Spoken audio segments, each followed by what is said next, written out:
That man loves me so much. Are you joking? He's also a fox. What? Stop. If you haven't noticed, my husband's very, very handsome.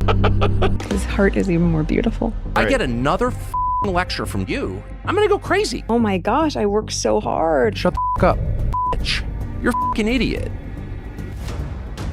All right, let's get into it. Meghan Markle's latest raw and unfiltered podcast stunt was supposed to be her redemption arc. Instead, it was an infomercial gone wrong. She shows up no makeup. Sure, Meghan, and I'm the tooth fairy. Perfect blowout, flawless skin, lighting crew working overtime.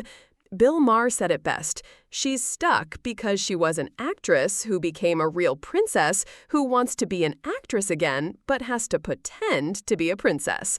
Exactly. Meghan isn't finding herself. She's auditioning for her own life. And the host, Jamie Kern-Lima? Please, that wasn't an interview. That was cheerleading in high heels. Your eyes sparkle, Meghan. Your husband is so beautiful. Bill Maher literally gagged at the clips, mocking it like the world's worst late-night infomercial. You know it's bad when Maher, a man who sat through decades of Hollywood phoniness, calls you the fakest thing in the room. You're complaining about your hard life, and you're so privileged. It's just so weird. It's ridiculous. Then comes the jam, her homemade strawberry jam that sold out in 30 minutes. Except, plot twist, there was barely any stock to begin with. Scarcity Marketing 101. Bill Maher tore that apart too, pointing out she's pretending to be Martha Stewart while someone else is making the actual product. She doesn't make the jam. She doesn't even organize her own closet. That's not work. That's branding. Ouch. And let's not forget, she's still signing gifts as Her Royal Highness. Bill Maher practically howled at that. My castle is too small. The Queen is mean to me, but I'm still putting HRH on my stationery. The only billion-dollar idea she ever had was marrying a prince. Brutal. The nearest thing Meghan Markle ever had to a billion-dollar idea was marrying a prince. Then there's her Time magazine Most Influential Women nod. The internet laughed, critics scoffed, and Bill Maher, he tore it to shreds. He said her being on that list was like Katy Perry claiming she's an astronaut, a complete joke. When Meghan got up on stage talking about jam and flower arrangements as self-care, Maher said it was some of the most excruciating footage he'd seen in a long time. And honestly, he's not wrong. I don't know how much longer my father has. He won't speak to me because of this security stuff. I would love reconciliation with my family. I've always, there's no point in continuing to fight anymore. As I said, life is precious. If you are trying to reconcile with your family, if you are trying to make amends, you don't go on TV and blame them again. But Meghan's not the only one getting dragged. Prince Harry, in his latest BBC interview, dropped the gem, "I don't know how much longer my father has," while King Charles is battling cancer. Even Bill Maher rolled his eyes. If you're trying to reconcile with your family, maybe don't throw them under the bus on live TV. The timing was cruel, the delivery self-pitying, and critics said Harry was basically exploiting his father's illness for sympathy points. Now, the palace insiders reportedly think Charles won't even speak to Harry, fearing the next private chat will end up as Netflix content. That's not family drama, that's a reality show. Bill Maher flat out called it delusional. And Meghan's just accepting all these compliments. I know I'm great, aren't I? Ex-staffers whisper Meghan is more tyrant than Duchess, wellness brands won't touch her, and critics from Megyn Kelly to Maher himself have gone nuclear, branding her a malignant narcissist. And you know what? Maher sums it up with his usual acid tongue. She can't get enough of herself while simultaneously playing the victim. She claims she works so hard, editing podcasts, raising kids, building brands. Bill Maher cut that down instantly. Hard work is getting up at 7 a.m. and working 10 hours on your feet in a factory, not paying someone to organize your wardrobe. That one line had audiences howling because it's the one thing Meghan never seems to grasp. and then, boom, you're sabotaged at the wedding of the decade. She delivered it like an actress delivered it. An opera responded going, wow. Now, let's talk seating drama, because, there was drama. Senior royals, veterans, family members who dedicated decades to the monarchy shoved to the back rows. Meanwhile, Oprah, the Cloneys, Meghan's industry pals front and center like it was the Oscars. Some of these A-listers had barely even met the couple. Can you imagine Prince Andrew sulking in row Z while Amal Clooney's gown glitters up front? Windsor Castle didn't look like a royal venue.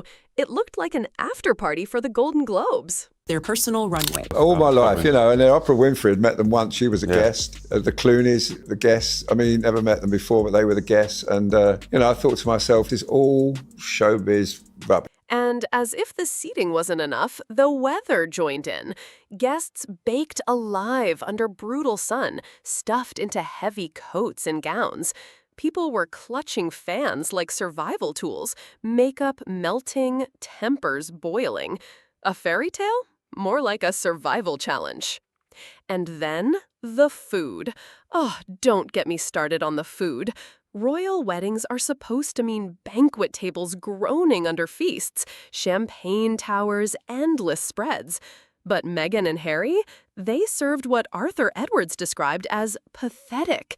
We're talking finger foods, avocado toast, mini macarons, basically a glorified cocktail hour. Guests in 1,000-pound outfits left hungry.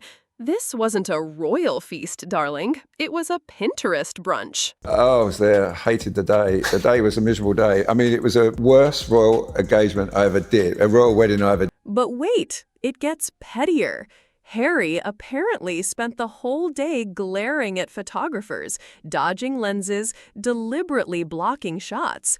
Every royal before him understood the deal. You smile for the cameras, the world gets its fairy tale. But Harry? Oh no, he turned the wedding into a grudge match. Edwards said it was the first time in his career where no respectable photos came out of a royal wedding. That's not history, that's hostility. And the ceremony itself? Pure performance.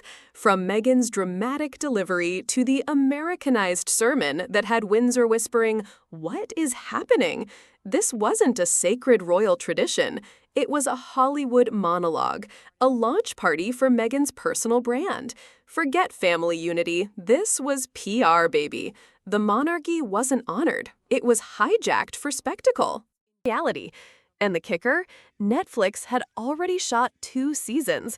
That's right, season 2 is coming whether we want it or not. Somewhere, the cancellation fairy is sipping margaritas on vacation while subscribers suffer. Hey, just sending love and checking in. Shut the f*** up. No, but it's a good one. Who the f*** are you? About what? What now? What is it now? What the f*** did you just say? But there is something really disturbing. These are your last moments. It's gonna be horrific. Yeah, I loved it. But wait, the drama bubbles over.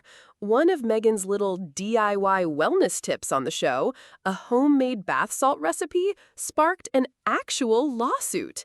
A fan claims the concoction left her with catastrophic burns. Yes, from bath salts, not the Florida kind, the Markle kind. Now Meghan, Netflix, and her brand could be facing a $10 million legal firestorm. Who knew self-care could be so litigious? Look at that face. She's not happy. Oh, yeah, it's so hard to be pretty. So your life is so hard. You're a fucking princess. I wonder how hard it is to be Cinderella when you look like the fucking step witch's mother. That's a character you didn't even know about. I didn't even know you were black. Next, Meghan takes to podcasting, supposedly raw, emotional, authentic. Instead, it came off like a staged PR reel with extra lighting. She dabs her eyes, voice quivering, but zoom in, no tears. None. Zip, nada. And then the internet drags out an old clip where Meghan literally brags she can cry on command.